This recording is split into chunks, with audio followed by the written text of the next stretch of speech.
Welcome to आज का topper NEET science. आज की वीडियो में हम principles of inheritance and variation को डिटेल में समझेंगे। तो ये चैप्टर काफी लोगों को थोड़ा कॉम्प्लेक्स लगता है, बट टेंशन बिल्कुल मत लो। हम इसको एकदम स्टेप बाय स्टेप आराम से समझेंगे। पहले बेसिक से स्टार्ट करेंगे, फिर मेंडल की फेमस लॉज को डिकोड करेंगे और आगे बढ़ते हुए ये भी देखेंगे कि जब जीन्स में थोड़ी गड़बड़ हो जाती है तो क्या होता है। ये है हमारा रोड मैप आज के लिए। ऑलराइट, तो चलो शुरू करते हैं। सबसे पहले एक बहुत ही बेसिक सवाल से स्टार्ट करते हैं, जिसके बारे में शायद आपने कभी न कभी तो सोचा ही होगा। कभी सोचा है कि एक हाथी का बच्चा हाथी ही क्यों होता है, या आम के बीच से हमेशा आम का पेड़ ही क्यों उगता है, सेब का क्यों नहीं? इन सभी सवालों का, in all these fundamental questions का जवाब हमें मिलता है एक super interesting branch of biology में, जिसका नाम है जेनेटिक्स। देखो, पूरी जेनेटिक्स ना बेसिकली दो चीज़ों के इर्द गिर्द घूमती है। पहला है इनहेरिटेंस। सिंपल शब्दों में ये वो प्रोसेस है जिससे कैरेक्टर्स, जैसे आपकी आंखों का रंग या बालों का स्टाइल, आपके पेरेंट्स से आप तक आते हैं। This is the basis of heredity. और दूसरा कॉन्सेप्ट है वेरिएशन। ये वो डिग्री है, यानी वो फर्क जो प्रोजेनी को अपने पेरेंट्स से अलग बनाता है। इसीलिए तो आप अपने पेरेंट्स ऐसे दिखते भी हैं और उनसे अलग भी। सो इनहेरिटेंस से आई सिमिलैरिटी और वेरिएशन से आए डिफरेंसेस। क्लियर है ना? ओके, अब एक बहुत इंपॉर्टेंट कॉन्सेप्ट समझते हैं, इसको ध्यान से सुनना। सोचो, एक जीन के दो रूप होते हैं, एक डोमिनेंट और एक रिसेसिव। जो डोमिनेंट जीन है ना, उसको राजा मान लो। उसके पास एक फंक्शनल एंजाइम होता है, इसलिए वो खुद को एक्सप्रेस कर पाता है, मतलब उसकी ही चलती है। और दूसरी तरफ है रिसेसिव जीन, जिसको राजकुमार समझ लो। उसके पास या तो नॉन फंक्शनल एंजाइम होता है या लेस फंक्शनल। तो उसकी बात तभी सुनी जाती है जब राजा यानी डोमिनेंट जीन वहां ना हो। सिंपल एनालॉजी है ना? ये आगे बहुत काम आएगी। चलो आगे बढ़ते हैं। तो अब बात करते हैं इस चैप्टर की हीरो की, ग्रेगर मेंडल। उन्हें फादर ऑफ जेनेटिक्स भी कहा जाता है।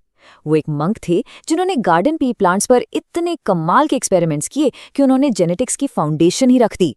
अच्छा, उनका काम इतना सक्सेसफुल क्यों हुआ? इसके पीछे दो बड़े रीजंस थे। एक, उन्होंने पहली बार बायोलॉजी में लार्ज स्केल पर स्टैटिस्टिक्स और मैथमेटिक्स का यूज किया, और दूसरा, उन्होंने एक टाइम पर सिर्फ एक ही कैरेक्टर को स्टडी किया, जिससे उनके रिजल्ट्स बहुत क्लियर और अंडरस्टैंडेबल थे। तो मेंडल ने पी प्लांट के साथ कैरेक्टर्स को सिलेक्ट किया जिनके कॉन्ट्रास्टिंग ट्रेट्स थे, जैसे स्टेम हाइट, इसमें या तो प्लांट टॉल था या ड्वार्फ, कोई मीडियम हाइट नहीं। फ्लावर का कलर या तो वायलेट था या वाइट। और इसमें से डोमिनेंट ट्रेट कौन सा है, ये याद रखने की एक सिंपल ट्रिक है। जो भी चीज़ ज़्यादातर अच्छी लगती है, जैसे टॉल प्लांट्स, फूलों में रंग, violet, full pod shape, round seeds, ये सब डोमिनेंट ट्रेट्स थे। Simple enough. चलो अब उनका सबसे फेमस एक्सपेरिमेंट देखते हैं, जिसे हम मोनोहाइब्रिड क्रॉस कहते हैं। यहाँ मोनो का मतलब है एक, यानी एक कैरेक्टर की इनहेरिटेंस।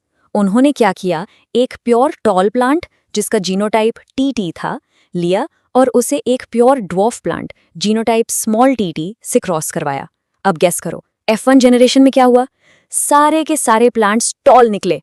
ऐसा लगा जैसे ड्वार्फ वाला कैरेक्टर तो जैसे गायब ही हो गया। लेकिन स्टोरी यहाँ खत्म नहीं हुई। जब उन्होंने इन F1 के टॉल प्लांट्स को आपस में सेल्फ पॉलिनेट करवाया तो F2 जनरेशन में सरप्राइज, वो ड्वार्फ कैरेक्टर वापस आ गया। इंटरेस्टिंग है ना? और इसी F2 जनरेशन के रिजल्ट से उन्हें मिला अपना सबसे पहला और फेमस रेशियो, और वो रेशियो था 3:1। मतलब F2 जनरेशन में हर 3 टॉल प्लांट्स के लिए एक ड्वार्फ प्लांट था। ये जो रेशियो है ना 3:1, इसको हम कहते हैं फिनोटाइपिक रेशियो। फिनोटाइप का मतलब है जो कैरेक्टर हमें बाहर से दिख रहा है, जो ऑब्जर्वेबल है। लेकिन अगर हम थोड़ा डीपर जाके जेनेटिक मेकअप यानी जीनोटाइप को देखें तो कहानी थोड़ी अलग है। जीनोटिपिक रेशियो था 1:2:1। इसका क्या मतलब हुआ? इसका मतलब हुआ कि F2 जनरेशन में एक प्लांट प्योर टॉल था टीटी, 2 प्लांट्स हाइब्रिड टॉल थे टीटी, और एक प्लांट प्योर डॉर्फ था टीटी। तो देखा आपने, फिनोटिपिकली तो 3 प्लांट्स टॉल थे, पर जीनोटिपिकली वो अलग अलग थे। जो दिखता है वो हमेशा सच नहीं होता, राइट? ऑफ कोर्स, मेंडल इतने से आगे बढ़े। उन्होंने सोचा, चलो अब 2 कैरेक्टर्स को एक साथ स्टडी करते हैं, और इसे हम कहते हैं dihybrid cross. For example, उन्होंने सीड शेप और सीड कलर दोनों को एक साथ ट्रैक किया, और इससे उन्हें एक और क्लासिक रेशियो मिला जो थोड़ा कॉम्प्लेक्स है, 9:3:3:1। यानी F2 जनरेशन में उन्हें 9 राउंड येलो सीड्स मिले, 3 राउंड ग्रीन, 3 व्रिंकल्ड येलो और बस 1 व्रिंकल्ड ग्रीन सीड। और यही ऑब्जर्वेशन उनके नेक्स्ट लॉ का बेसिस बना। तो इन सारे एक्सपेरिमेंट्स के बेसिस पर मेंडल ने हमें दिए इनहेरिटेंस के 3 फंडामेंटल लॉज। पहला, लॉ ऑफ डोमिनेंस, राजा राजकुमार वाली बात याद है ना, एक फैक्टर दूसरे को डोमिनेट करता है। दूसरा, लॉ ऑफ सेग्रीगेशन, ये कहता है कि गैमीट बनने के टाइम अलील्स एक दूसरे से सेपरेट हो जाते हैं। और तीसरा है लॉ ऑफ इंडिपेंडेंट असॉर्टमेंट, ये डाई हाइब्रिड क्रॉस से आया। ये कहता है कि जब 2 पेयर्स ऑफ ट्रेट्स को कंबाइन किया जाता है तो एक पेयर का सेग्रीगेशन दूसरे पेयर से इंडिपेंडेंट होता है। लेकिन जैसा कि साइंस में हमेशा होता है, रूल्स के एक्सेप्शंस भी होते हैं। बाद में जब साइंटिस्ट ने और रिसर्च की तो उन्हें पता चला कि मेंडल के लॉज ज़्यादातर केसेस में तो सही हैं, पर हर जगह परफेक्टली फिट नहीं होते। तो चलो अब मेंडल के आगे की दुनिया को एक्सप्लोर करते हैं और देखते हैं कुछ इंटरेस्टिंग डेविएशंस। तो सबसे पहले आता है इनकम्प्लीट डोमिनेंस। यहाँ क्या होता है, कोई भी अलील दूसरे पर कंप्लीटली डोमिनेंट नहीं होता। तो F1 जनरेशन में आपको एक बीच का एक ब्लेंड मिलता है। क्लासिक एग्जाम्पल है स्नैपड्रैगन फ्लावर। जब आप एक रेड फ्लावर को व्हाइट फ्लावर से क्रॉस करते हो तो F1 में आपको पिंक फ्लावर्स मिलते हैं। फिर आता है को डोमिनेंस। यहाँ को का मतलब है साथ साथ। इसमें दोनों अलील्स F1 हाइब्रिड में एक साथ पूरी तरह एक्सप्रेस होते हैं। इसका सबसे परफेक्ट एग्जाम्पल है ह्यूमन AB ब्लड ग्रुप। यहाँ A अलील और B अलील दोनों ही RBCs की सरफेस पर एक्सप्रेस होते हैं। याद है मेंडल ने जीन्स को फैक्टर्स कहा था, लेकिन उनके टाइम में माइक्रोस्कोपी इतनी एडवांस्ड नहीं थी, तो उन्हें ये नहीं पता था कि ये फैक्टर्स आखिर हैं क्या और सेल में कहाँ रहते हैं।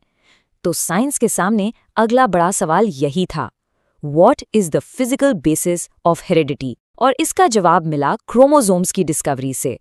और एक अमेजिंग फैक्ट ये है कि मेंडल का काम पब्लिश होने के बाद लगभग 35 साल तक निग्लेक्टेड रहा। फिर 1900 में 3 साइंटिस्ट ने इंडिपेंडेंटली उनके वर्क को रीडिस्कवर किया और उसके बस 2 साल बाद 1902 में वॉल्टर सटन और थियोडोर बोवेरी ने प्रपोज की क्रोमोसोमल थ्योरी ऑफ इनहेरिटेंस। उन्होंने कहा कि मेंडल के फैक्टर्स यानी जीन्स क्रोमोसोम्स पर ही होते हैं। ये जेनेटिक्स में एक ह्यूज ब्रेक थ्रू था। इस थ्योरी को एक्सपेरिमेंटल प्रूफ दिया T.H. मॉर्बन ने, जिन्होंने फ्रूट फ्लाइज यानी ड्रोसोफिला मेलानोस्टेरिका पर काम किया। मॉर्गन ने देखा कि जो जीन्स सेम क्रोमोसोम पर होते हैं वो एक साथ इनहेरिट होने की टेंडेंसी रखते हैं। इसको उन्होंने नाम दिया लिंकेज। इसकी वजह से ही डायहाइब्रिड क्रॉस का रेशियो कभी-कभी 9:3:3:1 से डिविएट कर जाता था। उन्होंने रिकॉम्बिनेशन का कॉन्सेप्ट भी दिया जो इन लिंक्ड जीन्स के सेपरेशन को एक्सप्लेन करता है। चलो अब जेनेटिक्स का एक बहुत ही प्रैक्टिकल एस्पेक्ट देखते हैं, सेक्स डिटर्मिनेशन। मतलब ये कैसे डिसाइड होता है कि एक ऑफस्प्रिंग मेल होगा या फीमेल। और आपको जानकर हैरानी होगी कि इसका मैकेनिज्म अलग अलग ऑर्गेनिजम्स में बहुत अलग अलग होता है। जैसे ह्यूमंस और ड्रोसोफिला में मेल्स होते हैं हेटेरोगैमेटिक XY और फीमेल्स होती हैं होमोगैमेटिक XX। तो यहाँ पर मेल पेरेंट डिसाइड करता है कि ऑफस्प्रिंग का सेक्स क्या होगा। लेकिन बर्ड्स में मामला बिल्कुल उल्टा है। वहाँ फीमेल हेटेरोगैमेटिक ZW होती है और मेल होमोगैमेटिक ZZ होता है। तो वहाँ सेक्स का डिसाइडिंग पेरेंट फीमेल है। कुछ इंसेक्ट्स जैसे ग्रासहॉपर्स में X0 टाइप का सिस्टम होता है और हनीबीज का सिस्टम तो और भी यूनिक है, हैप्लोडिप्लॉइड सिस्टम। यहाँ मेल्स पार्थेनोजेनेसिस से डेवलप होते हैं और हैप्लॉइड होते हैं, जबकि फीमेल्स डिप्लॉइड होती हैं। कितनी वेरिएशन है ना नेचर में। अब तक हमने नॉर्मल इनहेरिटेंस पैटर्न्स की बात की, लेकिन क्या होता है जब इस जेनेटिक मशीनरी में कोई गड़बड़ हो जाए, जब डीएनए में कोई चेंज या म्यूटेशन आ जाए? तब होते हैं जेनेटिक डिसऑर्डर्स। तो चलो अब इसके बारे में बात करते हैं। अब किसी फैमिली में कोई जेनेटिक ट्रेट कैसे पास ऑन हो रहा है, इसको स्टडी करने के लिए एक टूल यूज होता है जिसे कहते हैं पेडिग्री एनालिसिस। ये एक फैमिली ट्री की तरह होता है जिसमें कुछ स्टैंडर्ड सिंबल्स यूज होते हैं, जैसे square for male, circle for female, और अगर कोई इंडिविजुअल अफेक्टेड है तो उसके सिंबल को शेड कर देते हैं। और एग्जाम के लिए एक ट्रिक याद रखना, अगर कोई डिजीज जनरेशन स्किप कर रही है तो वो ऑलमोस्ट हमेशा एक रिसेसिव डिसऑर्डर होता है। तो पहले बात करते हैं मेंडेलियन डिसऑर्डर्स की, जो सिंगल जीन में ऑल्टरेशन से होते हैं। इसमें आते हैं कलर ब्लाइंडनेस और हीमोफीलिया। ये दोनों एक्स लिंक्ड रिसेसिव डिसऑर्डर्स हैं, इसलिए ये मेल्स में ज़्यादा कॉमन होते हैं। फिर आते हैं ऑटोसोमल रिसेसिव डिसऑर्डर्स, जैसे सिकल सेल अनीमिया और थैलेसीमिया। ये ऑटोसोम्स पर होते हैं, इसलिए इनके होने के चांसेस मेल्स और फीमेल्स में इक्वल होते हैं। कभी कभी प्रॉब्लम एक जीन की नहीं बल्कि पूरे क्रोमोसोम के नंबर में आने वाले चेंज की वजह से होती है। इसको एनियोप्लॉइडी कहते हैं। For example down syndrome. ये होता है क्रोमोसोम नंबर 21 की ट्राइसोमी से, यानी उसकी एक एक्स्ट्रा कॉपी आ जाती है। फिर है क्लाइनफेल्टर सिंड्रोम, जिसमें मेल्स में एक एक्स्ट्रा एक्स क्रोमोसोम XXY आ जाता है, और टर्नर सिंड्रोम, जिसमें फीमेल्स में एक एक्स क्रोमोसोम मिसिंग होता है X0। तो आप देख सकते हो कि कैसे एक क्रोमोसोम का कम या ज्यादा होना कितनी सीरियस कंडीशंस कॉज कर सकता है। Thank you for watching. अगर वीडियो हेल्पफुल लगी हो तो लाइक, शेयर और सब्सक्राइब जरूर करें और बेल आइकन को ऑल नोटिफिकेशंस पर सेट करना ना भूलें।